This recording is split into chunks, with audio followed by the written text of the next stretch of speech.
Check this out. I'm just gonna drag this plate through the water in the pool.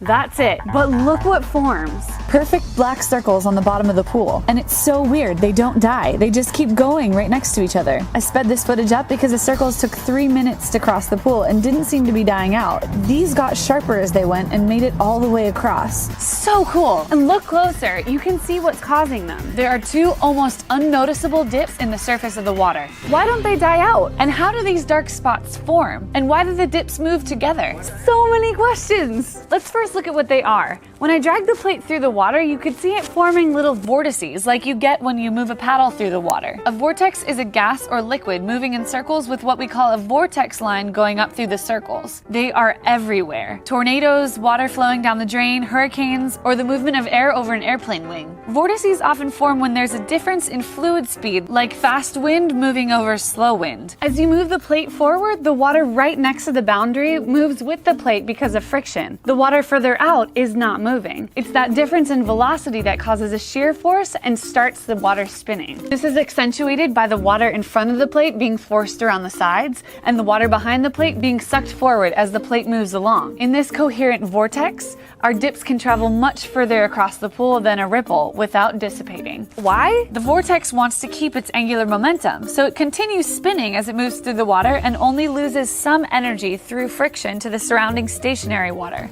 So what we appear to have here is 2 vortices moving across the pool, but it seems weird that they stay right together. Well, when we create this vortex, we're forcing water to move around the whole plate, not just on the surface of the water. Our vortex line is curved. We're creating a half vortex ring. You know, like a smoke ring, bubble ring, or even the plume rising up from an explosion, but half of that. These 2 dips on the water's surface are just the ends of the half ring. They're connected, and that's why they stay together. We can see this if we put a little food coloring into the ends. The food coloring travels from one end to the other and you can see the entire half ring. So cool! We just made a bubble ring without the bubble. This also tells you something interesting. The half ring is not a wave.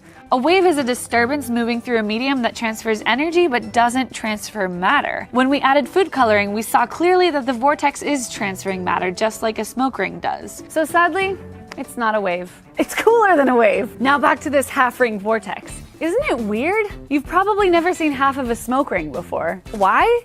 Well, according to Helmholtz law, a vortex line cannot start or end in a fluid. So a vortex line either wants to close into a loop or end at a boundary. If you tried to cut a smoke ring in half, it would either break up or, even cooler, it would break up into 2 smaller smoke rings. I don't know if that happens. It would be awesome. Since the line can't end in the fluid, it ends at the surface. You almost never see these half vortices though because they have to occur on the boundary of 2 media. If you can think of another way to make the entire half ring visible, like a smoke ring or a bubble ring, let me know. So now, why does our vortex create those cool dark spots? Well, the balance between gravity, centripetal forces, and surface tension creates a funnel shape which acts like a lens. Lenses often work by focusing light to a point, like this Fresnel lens, which can melt pennies in the sun, but I digress. Our vortex lenses focus the sunlight away from the center, like so. And you have a bright ring surrounding a dark circle. The ring highlights the dark circle further, and you get these incredibly clear black spots. So cool! Now I highly recommend trying this at home, especially if it's too cold to swim in the pool. Here are some tips. The water has to be very still. Even a small breeze makes it harder to create these. The sun has to be out, or it won't work.